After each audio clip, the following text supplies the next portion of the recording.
ورحمة الله وبركاته. الحمد لله رب العالمين، والصلاة والسلام على رسوله الأمين وعلى آله وصحبه ومن تبعهم بإحسان إلى يوم الدين. أما بعد، اللهم اشرح لي صدري ويسر لي أمري واحلل عقدة من لساني يفقهوا قولي. எல்லா புகழும் ஏக இறைவன் அல்லாஹ் ஒருவனுக்கே உரித்தாக்கி, அவனுடைய சாந்தியும் சமாதானமும் நபிகள் நாயகம் ஸல்லல்லாஹு அலைஹி வஸல்லம் அவர்கள் மீதும் அன்னலாரின் குடும்பத்தார்கள் மீதும் அவர்களது வாழ்க்கை நெறியை பின்பற்றி வாழ்ந்து மறைந்த அவர்களது தோழர்கள் மீதும் அவர்களை தொடர்ந்து வந்த நல்லவர்கள் நம்மவர்கள் அனைவர் மீதும் உண்டாவதாக என்று பிரார்த்தித்து, அல்லாஹ்வின் பெருமருளால் இன்றைய அதிகாலை கடமையான ஃபஜ்ர் தொழுகையை பள்ளிவாசலுக்கு வந்து ஜமாத்தோடு நிறைவேற்றுவதாக, அதைத் தொடர்ந்து அல்லாஹ்வின் மார்க்க செய்திகளை தெரிந்து கொள்ள வேண்டும் என்கிற நல்ல நோக்கத்திலே இந்த தர்பியா வகுப்பிலே நாம் எல்லாம் பங்கெடுத்திருக்கிறோம். இன்றைய தர்பியா வகுப்பினுடைய தலைப்பு என்பது நமக்கு ரொம்ப அவசியமான ஒரு தலைப்பு. தொழுகையில் கவன சிதறல்களை தவிர்ப்பதற்கான வழிமுறைகள் என்கின்ற அடிப்படையில் சில செய்திகளை நாம் பார்க்க இருக்கிறோம். இன்னைக்கு ஏராளமான தொழுகையாளர்களுடைய பிரச்சனை என்ன அப்படின்னா, தொழுகிறோம், ஆனால் தொழுகையிலேயே எங்களுடைய கவனம் இருக்கிறது இல்லையே. நான் எவ்வளவோ ட்ரை பண்ணுறேன், எவ்வளவோ கண்ட்ரோல் பண்ணணும்னு பார்க்குறேன், ஆனால் என்னை மீறி என்னுடைய சிந்தனை எங்கெங்கேயோ போயிடுது, நான் என்ன செய்யறது என்பது இன்னைக்கு பலருடைய பிரச்சனையாக இருக்கிறது. அன்பு சகோதரர்களே, தொழுகையாளியினுடைய மிக தேவை என்பது என்ன அப்படின்னா உள்ளுணர்வு தான். அவங்களுடைய கவனம் ஒருமுகத்தோடு இருப்பது தான். என்றால் திருமுறை குர்ஆனிலே அல்லாஹ் சுப்ஹானஹு வ தஆலா சொல்கிற பொழுது, வஸ்தஈனு பிஸ்ஸப்ரி வஸ்ஸலாஹ் வ இன்னஹா லகபீரத்துன் இல்லா அலல் ஹாஷியின். நீங்கள் தொழுகையை கொண்டும் பொறுமையை கொண்டும் உதவி தேடுங்கள். இந்த தொழுகை என்பது யாருக்கு உள்ளட்சம் இருக்கிறதோ அவர்களை தவிர மற்றவர்களுக்கு எல்லாம் பாரமாக இருக்கும். தொழுகை யாருக்கு பாரமாக இருக்கும்? யாருக்கு இறையச்சம் இல்லையோ, யாருக்கு உள்ளட்சம் இல்லையோ அப்படிப்பட்டவர்களுக்கு பாரமாக இருக்கும். அப்போ தொழுகையாளிகளை பொறுத்த மட்டிலே அவர்கள் உள்ளட்சம் உடையவர்களாக இருப்பார்கள். அப்படிதானே வசனத்தை வழங்க முடியுது. உள்ளட்சம் இல்லாதவர்களுக்கு, இறையச்சம் இல்லாதவர்களுக்கு தொழுகை பாரமாக இருக்கும். அப்போ அவங்களும் தொழ மாட்டாங்க. அவங்களுக்கு தொழுகையை எடுப்பது தொழுவது ரொம்ப சிரமமா இருக்கும். யாரு தொழுவா? யாரு தொழுகைக்கு வருவா? யாருக்கு உள்ளட்சம் இருக்கிறதோ, யாருக்கு இறையச்சம் இருக்கிறதோ அவங்களால மாத்திரமே கடைபிடிக்க முடிகிற ஒரு இபாதத் என்பது இந்த தொழுகை என்பதாக வல்லல்லாஹ் சுப்ஹானஹு சொல்லி காண்பிக்கிறாங்க. அப்போ மாஷா அல்லாஹ் நான் தொழுகிறேன். ஆனால் தொழுகையாளினுடைய மிக முக்கியமான முதன்மையான அடையாளம் என்ன? அவர் இறையச்சம் உடையவராக இருக்கணும், உள்ளட்சம் உடையவராக இருக்கணும் என்பதாக வல்லல்லாஹ் சுப்ஹானஹு சொல்லி காண்பிக்கிறாங்க. மாஷா அல்லாஹ் நான் தொழுகையாளியா ஆயிட்டேன், உள்ளட்சம் உடைய தொழுகையாளியாக இருக்கிறேனா, இறையச்சம் உடைய தொழுகையாளியாக இருக்கிறேனா? அப்போ மாஷா அல்லாஹ் என்ன நான் தொழுகையாளியாக மாத்திட்டேன். அடுத்து நான் கவனம் செலுத்த வேண்டியது என்ன அப்படின்னா, உள்ளட்சம் உடைய ஓர்வத்தோடு கவனம் சிதறாமல் கவனத்தோடு தொழக்கூடிய ஒரு தொழுகையாளியாக நான் ஆகணும். அதுக்கு நான் என்ன செய்யறது என்றால், இன்னைக்கு தொழுகையாளிகளாக ஆகுவதே பெரிய விஷயமா இருக்குது. சில நாட்களுக்கு முன்பாக தாசுவா ஆஷூரா நோம்பு வந்துச்சு. மாஷா அல்லாஹ் பள்ளிவாசல் முழுமையா நிரம்பி இருந்துச்சு. அப்போ முக்கியமான நாட்களுக்கு மாத்திரம் தான் பள்ளிவாசலுக்கு வரணும், பள்ளிவாசலுக்கு வந்துட்டு போகணும் அப்படின்ட்டு ஒரு கூட்டம் இருக்குது. அவர்களுக்கு மத்தியிலே இந்த தொழுகை என்பது விசேஷ நாள்களுக்கான தொழுகை கிடையாது. ஏதோ பெருநாளுக்கு தொழுகிறது, ரமலானுக்கு தொழுகிறது, நோன்பு நாட்களில் தொழுகிறது, வெள்ளிக்கிழமை தொழுகிறது என்று இப்படிப்பட்ட விசேஷ நாட்கள்ல மாத்திரம் தொழக்கூடியதல்ல, இது அன்றாடம் தொழக்கூடியது என்கின்ற அடிப்படையில் இன்னைக்கு தொழுகையாளியாக மாறுவதே பெரிய விஷயம். அப்ப அந்த அடிப்படையில் அல்லாஹ் சுப்ஹானஹு வ தஆலா அப்படிப்பட்ட தொழுகையாளியாக ஒருவனாக என்னை தேர்வு செஞ்சிருக்கிறான் அப்படின்னா, இன்னும் இந்த வாய்ப்பை பயன்படுத்தி முன்னேறுவதற்கு நாம் என்ன செஞ்சோம் அப்படின்னா முனைப்பு காட்ட வேண்டும். அல்லாஹ் என்ன தொழிலாளியாக மாத்திட்டான், அது மாத்திரம் போதுமா? நான் தொழிலாளியா மாறிட்டேன், அது மாத்திரம் போதுமா? வய்லுல் முஸல்லின்றாங்க. அதான் பெரிய ஆச்சரியமா இருக்குது. தொழிலாளிகளுக்கு கேடுத்தான். சூரா மாம் எல்லாருக்குமே தெரிஞ்ச ஒரு சின்ன அத்தியாயம் தான். அரைத்தல்லதி யுகதிபு பித்தீன் வதாலிகல்லதி யதுல் யதீம் என்கிற அத்தியாயம் நம்ம எல்லாருக்குமே தெரியும். அந்த அத்தியாயத்தை அல்லாஹ் சுப்ஹானஹு வ தஆலா சொல்லி காண்பிக்கிறான், வய்லுல் முஸல்லீன், தொழுகையாளிகளுக்கு கேடுத்தான். அப்போ இந்த வசனத்திலிருந்து நமக்கு என்ன புரிய முடியுது அப்படின்னா, எல்லா தொழுகையாளிகளும் அல்லாஹ் எதிர்பார்த்த தொழுகையாளிகளாக இல்லை. எல்லாரும் அவங்க நினைச்சுக்கிட்டாங்க நாம தொழுகையாளியாக இருக்கிறோம். அல்லாஹ் நினைத்தது போல தொழுகையாளியாக நாம் இருக்கிறோமா? அல்லாஹ் ஒரு ஸல்லல்லாஹு சொல்லி காண்பிக்கிறாங்க, அவ்வளு ஷை யுர்ஃபு மின் ஹாதில் உம்ம அல் ஹுஷூ அப்படின்றாங்க. இந்த உம்மத்திலே இருந்து உயர்த்தப்படக்கூடிய முதல் விஷயம் எது தெரியுமா? அல் ஹுஷூ, இறையச்சம், உள்ளச்சம். ஹுஷூ என்றால் உள்ளச்சம். இந்த உம்மத்திலிருந்து உயர்த்தப்படக்கூடிய முதல் விஷயம் ஹுஷூ, உள்ளச்சம், இறையச்சம் என்பதாக நபிகள் நாயகம் ஸல்லல்லாஹு அலைஹி சொல்லி காண்பிக்கிறாங்க. ஏன்னா அதுதானே எல்லாத்திற்கும் முதன்மையானது, அதுதானே எல்லாத்திற்கும் அடிப்படையானது. மறுமை நெருங்க நெருங்க நெருங்க நல்ல விஷயம் உயர்த்தப்பட்டோம், அப்படிதானே? அப்போ நல்ல விஷயங்கள் உயர்த்தப்படுவதில் முதல் விஷயம் என்ன அப்படின்னா, மூமின்கள் முஸ்லிம்களுடைய உள்ளங்களிலிருந்து இறையச்சத்தை, உள்ளச்சத்தை அல்லாஹ் சுப்ஹானஹு வ தஆலா உயர்த்தி விடுவான். நல்ல விஷயங்கள் முதன்மையான விஷயமான இந்த உள்ளச்சம், இந்த இறையச்சம் அவர்களை விட்டு உயர்த்தப்பட்டு விடும் என்பதாக நபிகள் நாயகம் ஸல்லல்லாஹு அலைஹி சொல்லி காண்பிக்கிறார். ஆக உள்ளச்சம், இறையச்சம் அகற்றப்பட்ட நிலையில் நாம் நின்றுடக்கூடாது, ஆகிவிடக்கூடாது. உள்ளச்சத்தோடு இறையச்சத்தோடு வாழக்கூடிய ஒரு முஸ்லீமாக, அதிலும் குறிப்பாக உள்ளச்சத்தோடு இறையச்சத்தோடு ஓர் முகத்தோடு தொழக்கூடிய ஒரு தொழுகையாளிகளாக நாம் இருக்கணும். அது என்னங்க ஓர் முகத்தோடு தொழக்கூடிய தொழுகையாளி, உள்ளச்சத்தோடு தொழக்கூடிய தொழுகையாளி? அதைத்தான் திருமறை குர்ஆனிலும் ஹதீஸிலும் அல்லாஹ்வும் அல்லாஹ்வுடைய தூதரும் திரும்ப திரும்ப சொல்றாங்க. சூரா அல் முஃமினூன் என்கிற அத்தியாயம், கத் அஃப்லஹல் முஃமினூன், முஃமின்கள் வெற்றி பெற்று விட்டார்கள். அல்லாஹ் சுப்ஹானஹு வ தஆலா கத் அஃப்லஹல் முஃமினூன், அஃப்லஹ என்றால் வெற்றி பெற்று விட்டான். அல்லாஹ் சுப்ஹானஹு சொல்லி காண்பிக்கிறான், மூமின்கள் வெற்றி பெற்று விட்டார்கள். மாஷா அல்லாஹ், மூமின்கள் வெற்றி பெற்று விட்டார்கள். அப்போ நாம் மூமினா இருக்கிறோம். அல்லாஹ் விசுவாசித்த, அல்லாஹ்வை ஏற்றுக்கொண்ட ஒரு மூமினா நாம் இருக்கிறோம். நாம் வெற்றி பெற்று விட்டோம். அடுத்து அல்லாஹ் சுப்ஹானஹு செக் வைக்கிறான் பாருங்க, அதான் விஷயம். அல்லதீன ஹும் ஃபி ஸலாத்திஹிம் ஹாஷிஊன், எப்படிப்பட்ட மூமின்கள்? உங்களை நீங்களே என்ன செய்யாதீங்க, முத்திர குத்திக்காதீங்க. நான் சிறந்த மூமின், அல்லாஹ் எதிர்பார்க்கக்கூடிய மூமின். அப்படி அவங்களுக்கே முத்திர குத்துறது, அவங்களே நினைச்சுக்கிறது அப்படின்னா உலகத்துல எல்லாருமே என்ன செய்வாங்க, சொர்க்கத்துக்கு போயிடுவாங்க. அல்லாஹ் சுப்ஹானஹு சொல்லி காண்பிக்கிறான், அல்லதீன ஹும் ஃபீ ஸலாத்திஹிம் ஹாஷிஊன், எந்த மூமின்கள் தங்களுடைய தொழுகைகளில் உள்ளச்சம் உடையவர்களாக இருந்தார்களோ அந்த மூமின்கள்.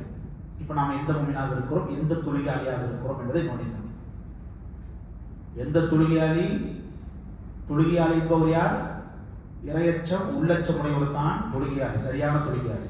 அப்படிப்பட்ட உள்ளச்சம் உடைய தொழுகையாளிகள் எவர்கள் தன்னுடைய தொழுகையில் உள்ளச்சம் உடையவர்களாக இருந்தாலும் அவர்கள் வெற்றி பெற்று விட்டார்கள் என்பதாக அல்லாஹ் சுப்ஹானஹு சொல்லிட்டாங்க. அதன் தடிப்பல்ல அன்பு சகோதரர்களே, நாம் தொழுகையாளிகளாக அல்லாஹ் சுப்ஹானஹு நம்மளை ஆக்கியிருக்கிறான். நாம் கவனம் செலுத்த வேண்டியது, நான் உள்ளச்சம் உடைய தொழுகையாளியாக இருக்கிறேனா, தொழுகையில் ஓர்வத்தோடு கவனத்தோடு கவனம் சிதறாமல் தொழக்கூடிய ஒரு தொழுகையாளியாக இருக்கிறேனா? அப்படிப்பட்ட தொழுகையாளியாக இருந்தால் தான் நான் சிறந்த சரியான தொழுகையாளியாக இருக்க முடியும். அப்படிப்பட்ட தொழுகையாளியாக இருந்தால் தான் நாளை மறுபடியும் நான் வெற்றி பெற முடியும் என்று இந்த மார்க்கம் தெளிவாக சொல்லிவிட்டது. ரசூலுல்லாஹி ஸல்லல்லாஹு அலைஹி வஸல்லம் சொல்லக்கூடிய ஹதீஸ் ஒன்று கவனிக்கணும். நம்முடைய தொழுகை எப்படி இருந்தால்தான் அது சரியான தொழுகை, நம்முடைய தொழுகை எப்படி இருந்தால்தான் அது நன்மை பெற்று தரக்கூடிய தொழுகை என்பதை இந்த ஒரு சிறிய ஹதீஸை நம்மளால விளக்க முடியும். ஏன்னா இன்னைக்கு காலையில எந்திக்கிறது, உடல் அசைவுகள் செய்வது அப்படின்றது மாத்திரம் இந்த தொழுகையா நினைச்சுக்கிட்டோம்னா, தொழுகைனா என்ன, காலையில எந்திக்கணும், ஃபஜ்ர்ல ஒரு 5 மணிக்கு எந்திக்கணும், பள்ளிவாசலுக்கு போகணும், அங்க சில சாஸ்தாங்கள் செய்யணும் என்று இதை காலையில் எழுவது, சில சைகைகள் செய்வது என்பதோடு நம்ம சுருக்கி பார்த்துட்டோம் அப்படின்னா, நம்மளை விட முந்தைய நேரத்தில் எழக்கூடியவர்கள் இந்த நேரம் இருக்கிறாங்க. 3 மணிக்கு எந்திக்கிறவங்க இருக்கிறாங்க, 3:30 மணிக்கு எந்திக்கிறவங்க இருக்கிறாங்க. நான் சில வருடங்கள் முன்பாக ஊர்ல இருந்து அரக்கோணத்துக்கு சென்னைக்கு வேலைக்கு வந்துட்டு போகணும். 5 மணிக்கு ட்ரெயின் வந்து பிடிக்கணும், காலை 5 மணிக்கு வந்து ட்ரெயினை பிடிக்கணும். அப்படி 5 மணிக்கு வந்து ட்ரெயினை பிடிக்கணும்னு நினைச்சிருக்கும் போது பெரிய ஒரு பாரதூரமா கஷ்டமா இருக்கும். ஆனா வந்து நிற்கும் போது பெரும் ஒரு கூட்டம் அந்த ட்ரெயினுக்காக காத்துக்கிட்டு இருக்கும். அதுக்கு முன்னாடி செல்லக்கூடிய ட்ரெயின் இருக்கு, 4:30 மணிக்கு, 4 மணிக்கு, 3:45 மணிக்கு, அதுல எல்லாமே நிறைஞ்சு தான் போகும். அந்த ட்ரெயின்ல காலையில போகக்கூடிய ட்ரெயின் என்பது காலியா போகும், அப்படியே நிறைஞ்சு போகும். இன்னும் போனா நாம பெரிய சிரமத்தோடு ஏறும்போது நமக்கு என்ன தெரியுமா ஆறுதலா இருக்கும், பின்னாடி காட்பாடியில இருந்து, ஆம்பூர்ல இருந்து, ஜோலார்பேட்டையில இருந்து 3:30 மணிக்கு ஏறி ட்ரெயின்ல வந்துட்டு இருப்பாங்க. அப்போ இன்னைக்கு காலையில எந்திக்கிறது அப்படின்றது வந்து ஒரு பெரிய சாகசம் எல்லாம் கிடையாது. அது நிறைய பேர் நம்ம மார்க்கெட் இல்லாதவங்க சரிங்களா, வெவ்வேறு பலனுக்காக நன்மைக்காக இடக்குள்ளாக இருக்கிறாங்க. இன்னும் சில ஆக்டிவிட்டிஸ் வந்து செய்யறோம் அப்படின்னா, நீங்க எவ்வளவோ பேர் பார்க்குறோம், காலையிலேயே ஜாக்கிங் போறாங்க, வேர்த்து விறுவிறுத்து. நம்ம வந்து நீங்க தொழுகிறோம் அப்படின்னா, ஒரு 10 நிமிஷம் தொழுகிறோம் அப்படின்னா, மணிக்கணக்கை நீங்க வேர்த்து ஓடக்கூடியவங்க நம்ம செய்ய முடியாது, பார்க்க முடியுது. தொழுகை என்பது, இந்த ஃபஜ்ர் தொழுகை என்பது காலையில எழுவது, சில செய்திகள் செய்வது என்பது மாத்திரம் இல்லை. அந்த தொழுகை உள்ளட்சத்தோடு தொழுவது, மிக கவனத்தோடு நம்ம தொழுவது.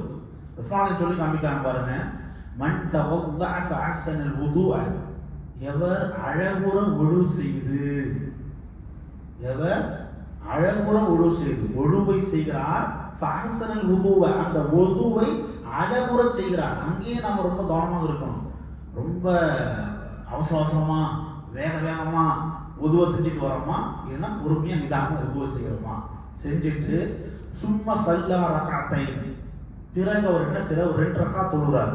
யக்பிலு அலைஹிமா பிகல்பிஹி வ வஜ்ஹிஹி, அந்த தொழுகையில் தன் முகத்தாலும் தன் உள்ளத்தாலும் முழு, அதாவது கவனத்தோடு இருக்கிறார். அந்த தொழுகையிலேயே அவர் கவனத்தோடு அந்த தொழுகையை முன்னோக்கி வராங்க. யக்பிலு அப்படின்னா முன்னோக்கி வராங்க. அந்த தொழுகையிலேயே கவனத்தோடு இருப்பவரான சிலர் இருக்கிறார். அடுத்து சொல்றாங்க பாருங்க, லா யுஹத்திஸு ஃபீஹிமா நஃப்ஸஹு, அந்த தொழுகையில் அவர் தன்னோடு பேச மாட்டார். பொதுவாக என்ன பண்ணலாம் அப்படின்னா பேச மாட்டான்னு சொல்லலை. இல்லை தொழுகை எல்லாரும் பேச மாட்டாங்க. தொழுகை என்ன வந்து நம்ம பேசிக்கிட்டா இருக்கிறோம், நல்லா விசாரிச்சுட்டா இருக்கிறோம், தொடரக்கூடிய பக்கத்தில் பாய் நீங்க எப்படி இருக்கிறீங்க, பாய் உங்களுக்கு எப்படி வியாபாரம் போச்சு அப்படின்னு பேசிட்டா இருக்கிறோம். தொழுகையில அங்க பேச மாட்டாங்க, தொழுகையில மத்தவங்களோட பேச மாட்டாங்க. தொழுகையில் என்ன சார், தான் கூடயே பேசிக்கிட்டு இருப்பாங்க. இன்னைக்கு அடுத்து என்ன செய்யணும், அடுத்து என்ன வேலை இருக்குது அப்படின்ட்டு தான் கூடயே செஞ்சுட்டு இருப்பாரு, பேசிக்கிட்டு இருப்பாரு. அப்புறம் ரசூலுல்லாஹி சொல்றாங்க, தன்னோட அவர் பேச மாட்டார், அழகுற ஒழு செய்திருப்பார். தொழுகையில் தன் முகத்தோடும் உள்ளத்தோடும் ஓர் முகத்தோடு தொழுகையில் இருப்பார். அந்த தொழுகையில் தன்னோடு அவர் பேச மாட்டார். அப்படி ஒருவர் 2 ரக்காத் தொழுது வந்தால் அதோட நன்மை என்ன தெரியுமா, கஃபரல்லாஹு லஹு மா தகத்தம மின் தம்பிஹி, அவருடைய முந்திய பாவங்களை எல்லாம் அல்லாஹ் அழிக்கிறான், முந்திய பாவங்களை எல்லாம் போக்கி விடுறான்.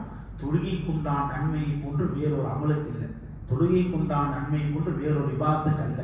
ஏன்னா மற்ற இபாதத்துக்கெல்லாம் மற்ற அமலுக்கெல்லாம் நன்மை வரையறுத்து சொல்லப்பட்டு விட்டது. குர்ஆன் எடுத்து ஓதுறோம், என்னங்க நன்மை அப்படின்னா, ஒரு எழுத்து ஓதுனா 10 நன்மை.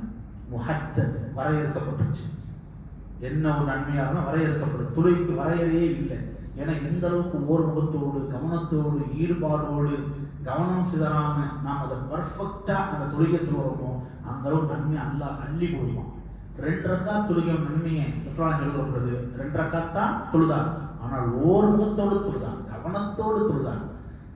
அந்த தொழுகையில் தன்னோடு அவர் பேசவில்லை அப்படின்னா, தன்னோடு எந்த சிந்தனைக்கும் அவர் போகல, எந்த சிந்தனைக்கும் என்ன செய்யல, சிந்திச்சுக்கிட்டே என்ன செய்யல இருக்கல, யோசிச்சுக்கிட்டே இல்லை. தொழுகையில் தான் அவருடைய யோசனை இருந்துச்சு, தொழுகையில் தான் அவருடைய கவனம் இருந்துச்சு.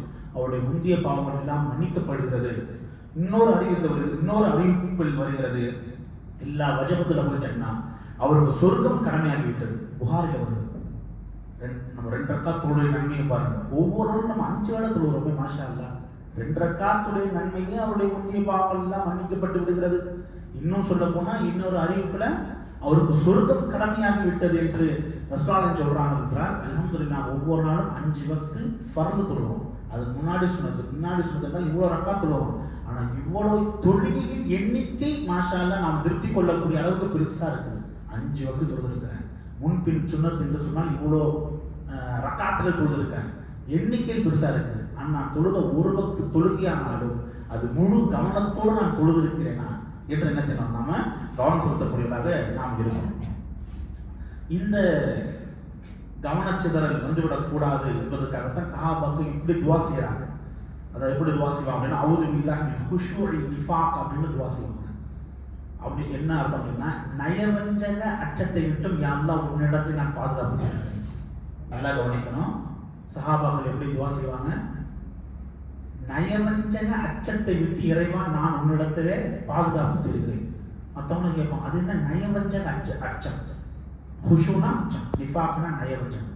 அது என்ன போடித்தனமான பயம், நயவஞ்சகமான அச்சம் அப்படின்னா என்ன அப்படின்னா சொல்லுவாங்க யுரா ஜஸது ஹாஷியன், இந்த உடம்பு பார்க்கும்போது ரொம்ப பயந்த நிலையில் பார்க்கப்படும். பயந்த நிலையில் இந்த உடம்பு இருக்கும்.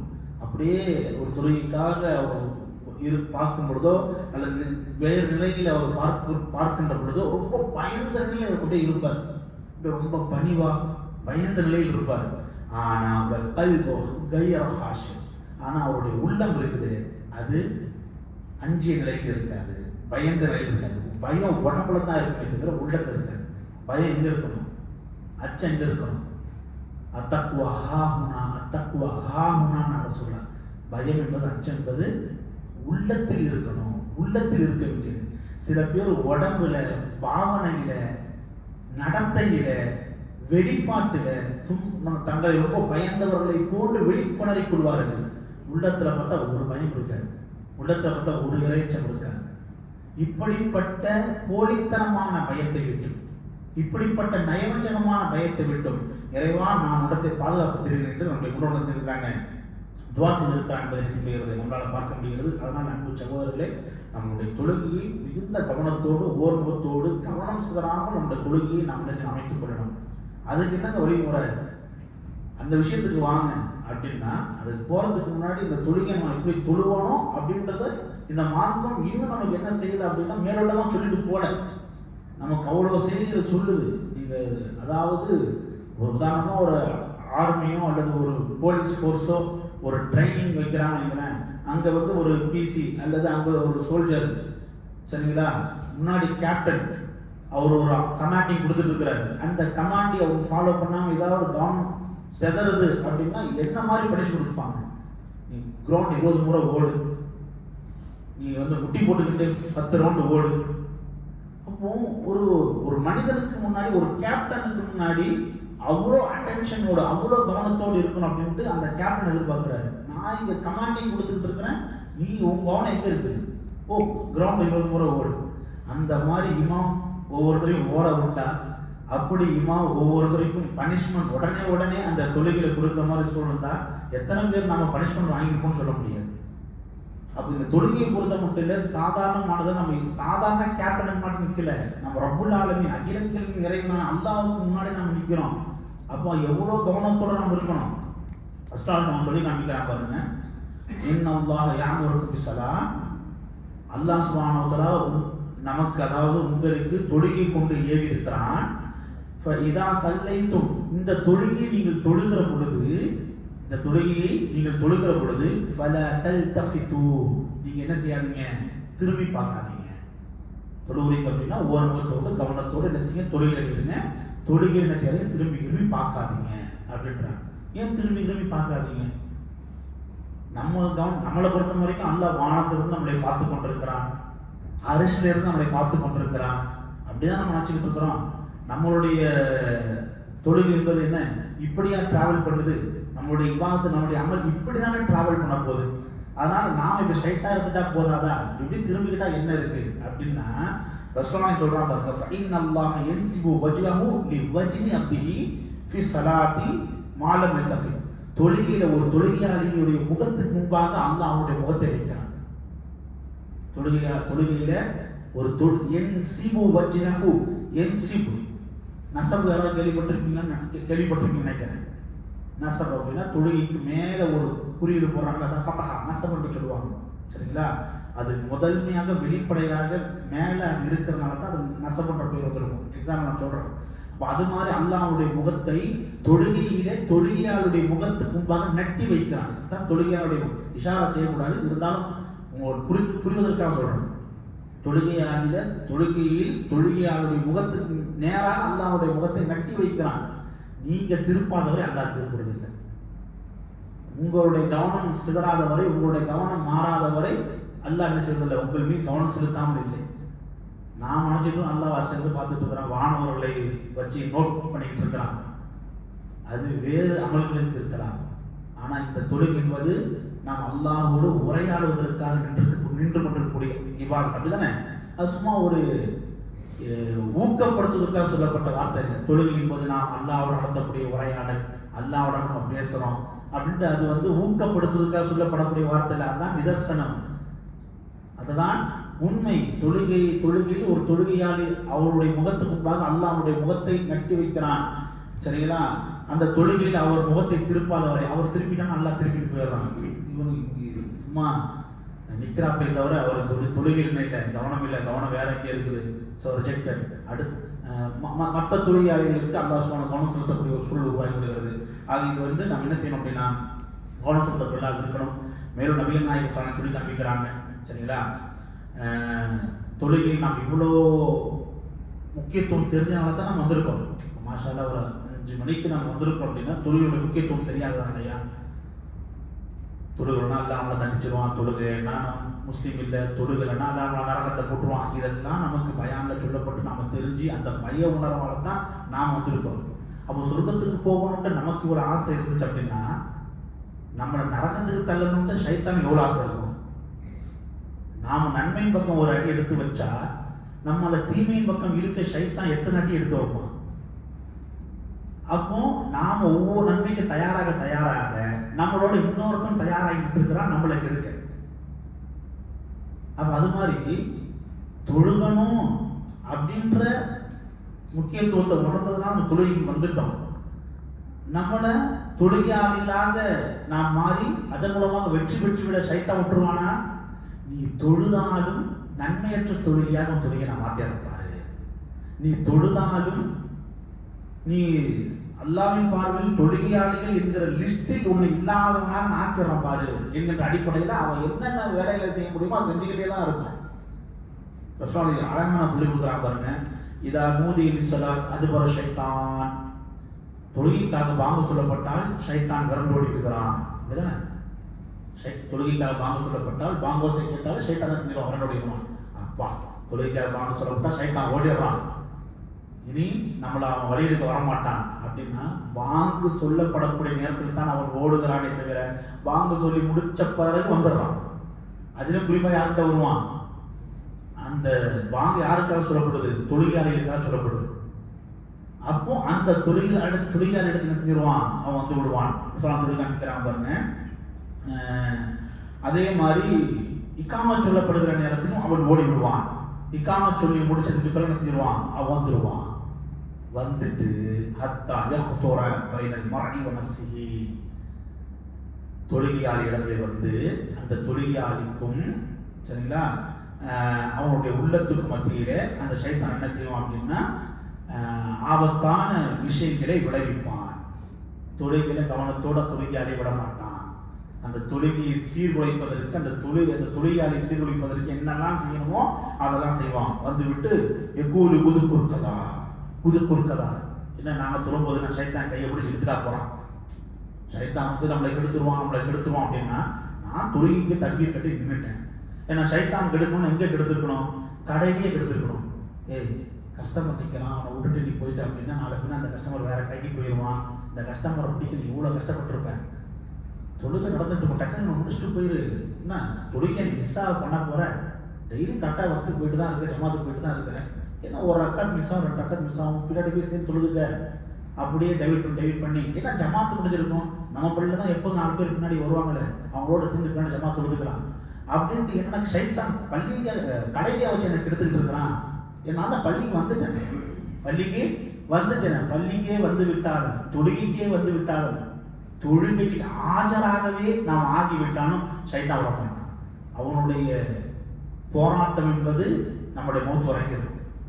அதுதான் அல்லாஹ் என்ன சொல்றான், வாபுது ரப்பக ஹத்தா யஅத்தியக, உங்களுக்கு மௌத் வர வரைக்கும் நீங்க அல்லாஹ் வணங்கிக்கிட்டே இருங்க, சொர்க்கத்துக்கு போறதுக்குண்டான வேலையை பார்த்துக்கிட்டே இருங்க.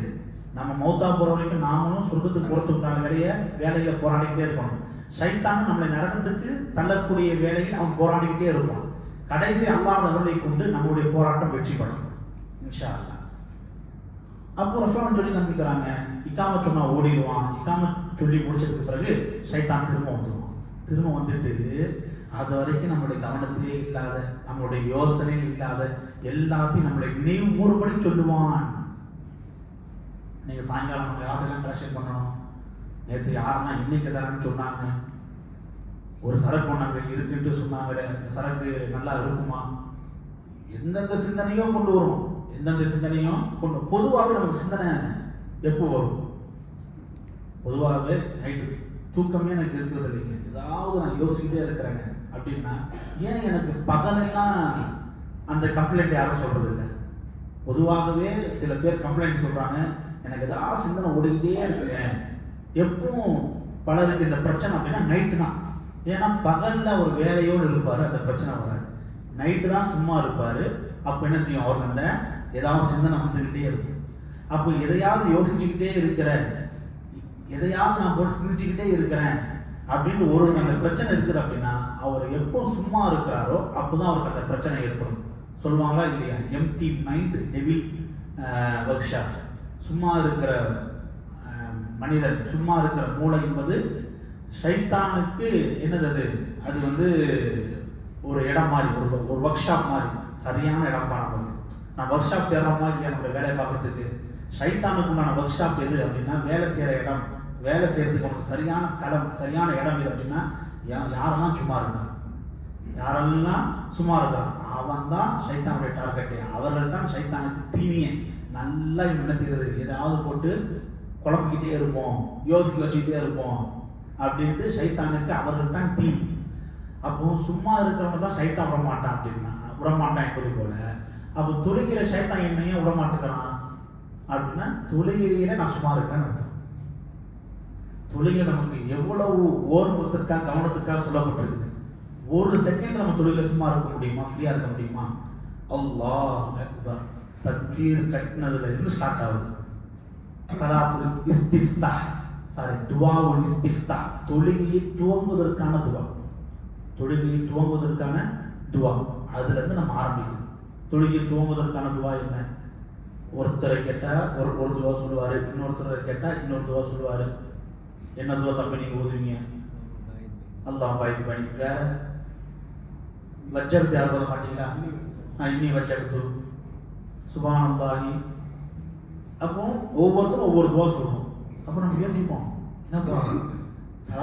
துஆவுல் இஸ்திஃப்தாஹ், தொழுகையை துவங்குவதற்கான துவான்னு கேட்டா ஆளாளுக்கு ஒன்று சொல்லிட்டு இருக்கிறாங்களே, ஒருவேளை இவங்க இந்த மதுஹபில் துவா சொல்லுவாங்க, அந்த மதுஹபில் துவா சொல்லுவாங்களோ அப்படின்னு என்ன செய்வோம் அப்படின்னா நினைப்போம். அப்படின்னா இல்லை, அந்த சொல்லப்பட்ட எல்லா துவாவுமே இருக்கு. அல்லாஹ் பாய்த்து வெளியும் இருக்குது, வஜ்ஜத்தும் இருக்குது, சுப்ஹானல்லாஹ் ஆரம்பிக்கக்கூடிய அந்த துவாவும் இருக்குது. காரணம் என்ன அப்படின்னா, தொழுகையில நபிகள் நாயகம் ஸல்லல்லாஹு அலைஹி வஸல்லம் நம்மளை பிஸியா ஆக்கணும்னு நினைக்கிறாங்க. உன்னையே வளமையா ஓதிட்டு இருக்கணும்னு வைங்களேன், ஒரு கட்டத்துல அது நம்ம ஓடுற கவனம் இல்லாம போயிடும். இதுல இருக்கக்கூடிய ஹிக்மத்தை நினைக்கணும்.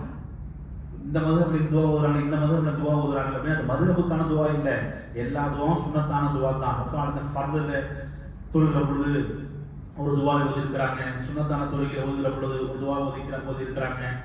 ஃபர்ல சுன்னத்து கிடையாது, ஒவ்வொரு நிலையிலும் ஒவ்வொரு துவா இருக்காங்க, ஓதி இருக்காங்க. காரணம் என்ன அப்படின்னா, அரைச்சமாவே அரைக்கிறது போல ஒரே துவாவை நம்ம ஓதிட்டு இருக்கோம் அப்படின்னா சில நேரம் கவனம் இல்லாமல், சில நேரத்தில் நம்ம கவனம் இல்லாமல் மாற்றி மாற்றி ஓதுறோம். தொழுகை நம்ம கவனத்தோடு இருக்கணும் அப்படின்றதுக்காகத்தான் நபிகள் நாயகம் ஸல்லல்லாஹு அலைஹி வஸல்லம் பல துவாக்கள் நமக்கு சொல்லி கொடுத்துருக்காங்க. சரிங்களா? அப்போ சலாத் துஆவுல் இஸ்திஃப்தாஹ்ல ஆரம்பிச்சு சூரா ஃபாத்திஹா, துணை சூரா, அடுத்து நம்ம ருக்குவுக்கு போகிறோம். ருக்குவுக்கு வந்த பிறகு கொஞ்சம் ரிலாக்ஸ், அப்பா இவ்வளோ நேரம் நின்று துஆவுல் இஸ்திஃப்தாஹ் ஓதணும், அதுக்கப்புறம் சூரா ஃபாத்திஹா ஓதணும், அதுக்கப்புறம் துணை சூரா ஓதணும். ருக்குவுக்கு வந்ததுக்கு பிறகு கொஞ்சம் ரிலாக்ஸ் பண்ணிப்போமே, கொஞ்சம் ஃப்ரீயாக இருந்துப்போமே. ஃப்ரீயாக இருக்கக்கூடாது, வந்தால் ஷைத்தான் அப்படின்னு நம்மளை கவனம் செலுத்திடுவான். டக்குன்னு கூட்டு போயிடுவோம் கடைக்கு. பள்ளிவாசலே தான் நம்ம இருப்போம், கவனம் எல்லாம் என்ன செய்யும், கடலில் இருக்கும், எதாவது நம்ம யோசிச்சுட்டே இருப்போம், வெளி சிந்தனைக்கு போயிடும். வெளி சிந்தனைக்கு வாய்ப்பு கொடுக்காதீங்க. ருக்கு வந்து அங்க திக்ரு, சமியல்லாஹு லிமன் ஹமீதா வந்தா அங்க திக்ரு, சஜிதாக்கு போனா அங்க திக்ரு. எங்க தான் திக்ரு இல்லை, எங்க தான் துவா இல்லை. அத்தையாத்து ஓதி, ஸலவாத்து ஓதி, அதுக்கு பின்னாடி துவா ஓதி, சலாம் கொடுக்குற வரைக்கும், தக்பீர் கட்ட சலாம் கொடுக்குற வரைக்கும் இந்த துவா ஓதுங்க, திக்ரு ஓதுங்க, இந்த துவா இந்த திக்ரு அப்படின்ட்டு முழுமையாக ஒரு கட்டமைப்போடு அந்த தொழுகை வந்து நமக்கு ஏற்படுத்தப்பட்டிருக்கிறது. காரணம் என்ன அப்படின்னா, தொழுகை நம்ம என்ன செய்யணும், கவனத்தோடு இருக்க வேண்டும் என்பதற்காக என்ன செய்யணும், நாம் புரிந்து கொள்ள வேண்டும். சரிங்களா? அப்போ நாம தொழுகையில் நம்ம பிஸி ஆகிட்டோம் அப்படின்னா ஷைத்தானுக்கு வேலை. பல பேருக்கு எனக்கு தொழுகையில் எனக்கு கவனமே இல்லையே, தொழுகிறேன் நம்ம தொழுகை எனக்கு ஈடுபாடே இல்லையே அப்படின்னா நாம நினச்சிக்கிட்டோம் தொழுகைக்கு வந்து நம்ம இமாம் பின்னாடி நிற்க வேண்டியது நம்முடைய வேலை, எல்லா வேலையும் இமாமுக்கு தான். இமாம் தான் எல்லாத்தையும் சொல்லணும். சரிங்களா? நம்ம பின்னால் நின்றுட்டு போயிட்டா போதும் அப்படின்னு என்ன செய்யறோம், நாம் நினச்சிக்கணும். அப்படி கிடையாது. தொழுகை இமாமோடு தொழுவதால் இமாம் ஓதுவதை என்ன செய்யணும், நம்ம கவனம் காது கொடுத்து கேட்கணும். அது நிறைய விஷயங்கள் இருக்குது. சரிங்களா? அதுக்கு பிறகு திக்ரு ஓதும், துவா ஓதும் என்று முழுமையாக நம்ம பிஸியாக தான் ரசூலுல்லாஹி தொழில் வச்சிருக்காங்க. அப்படி நம்ம தொழுகையை நம்ம பிஸியாக்கிக்கிட்டோம் அப்படின்னா ஷைத்தானுக்கு வேலை இருக்காது. இவன் சிந்தனை நம்ம தான் வாய் ஒழிந்து கொண்டே இருக்கிறது, மூளை சிந்தனை யோசித்துக் கொண்டே இருக்கிறது. ஷைத்தான் எப்படி உள்ள வர முடியும்? சும்மா இருக்கிறவங்க தான் எதாவது யோசிக்க வைக்கும், சிந்திக்க வைக்கும். ஆல்ரெடி நம்ம ஒரு யோசனையில் இருந்துகிட்டு இருக்கிறோம், ஆல்ரெடி நம்ம ஒரு சிந்தனையில் இருந்துகிட்டு இருக்கிறோம் அப்படின்னா ஷைத்தான் என்ன செய்யாது, இருக்க வேலை இருக்காது. அதனால சொல்லி காமிக்கிறாங்க, தொழுகையில ஒருவர் வந்து தொலை நின்று விட்டால் ஷைத்தான் அவருக்கும் அவருடைய மனசுக்கும் மத்தியில வந்து இதை பற்றி இதை பற்றி யோசித்து அவருக்கு அது நேரம் வரை இல்லாத எல்லா யோசனைகளையும் என்ன செஞ்சிருவான், ஏற்படுத்தி விடுவான். கடைசியாக அவர் தொழுகையை முடிச்சிருப்பாரு. தொழுகையை முடிச்சா அவர் திருப்தி வரணும்ல, மாஷா தொழுது முடிச்சோம் அப்படின்ட்டு.